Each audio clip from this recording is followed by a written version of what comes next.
नमस्कार, मैं हिमांशु और आप देख रहे हैं यूनाइटेड न्यूज़। ये रही आज की कुछ सुर्खियां।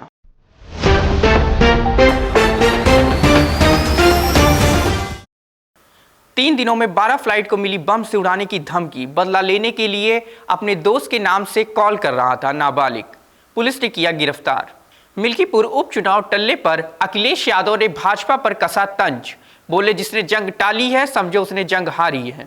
योगी और राजनाथ समेत कई वीआईपी की सुरक्षा से हटाए गए एनएसजी कमांडो। अब सीआरपीएफ के जवान करेंगे सुरक्षा। नायब सैनिक बने हरियाणा के 11वें मुख्यमंत्री। आज सुबह 11 बजे ली शपथ। पीएम मोदी भी हुए शामिल। दिल्ली मुंबई एक्सप्रेसवे पर हादसा। तेज रफ्तार में आ रही कार ट्रक से टकराई, 3 युवकों की हुई मौत। एससीओ समिट में हिस्सा लेकर पाकिस्तान से भारत पहुंचे विदेश मंत्री एस जयशंकर। सोशल मीडिया पर फोटो किया शेयर।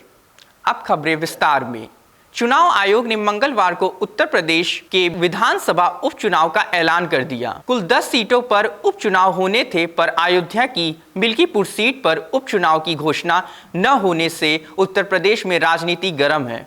उत्तर प्रदेश में लोगों की उम्मीद थी कि चुनाव आयोग प्रदेश की 10 विधानसभा सीटों पर उपचुनाव कराएगा, लेकिन मंगलवार को प्रदेश की केवल 9 विधानसभा सीटों पर ही उपचुनाव की घोषणा हुई। आयोग ने जानकारी दी कि एक चुनाव याचिका के पेंडिंग रहने की वजह से मिल्कीपुर सीट पर उपचुनाव नहीं करवाएगा। आयोग की जानकारी ने लोगों को हैरान कर दिया, क्योंकि अधिकारी पिछले कई महीनों से मिल्कीपुर में उपचुनाव की तैयारियों में लगे हुए थे।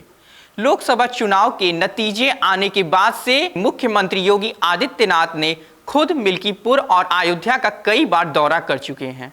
ऐसे में सवाल यह उठता है कि क्या किसी अधिकारी को इस याचिका के बारे में जानकारी नहीं थी, क्योंकि वो चुनाव की तैयारियों में लगे हुए थे। यही वजह है कि सपा प्रमुख अखिलेश यादव ने इस पर चुटकी भी ली है। अब बढ़ते हैं अगली खबर की तरफ। पिछले 3 दिनों में 1 दर्जन विमानों को बम से उड़ाने की धमकी मिलने से हड़कंप मचा हुआ है।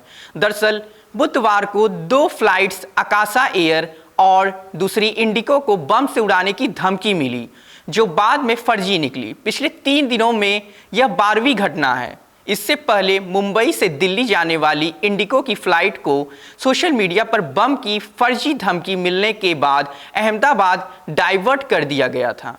करीब 200 यात्रियों और चालक दल को लेकर यह फ्लाइट मंगलवार रात मुंबई को रवाना हुई थी। बुधवार को इस धमकी की पुष्टि फर्जी निकली, लेकिन एक के बाद एक इस तरह की झूठी धमकी को लेकर अब गृह मंत्रालय सख्त एक्शन मोड में नजर आ रहे हैं। आज की खबरों में बस इतना ही। देखते रहिए यूनाइटेड न्यूज़।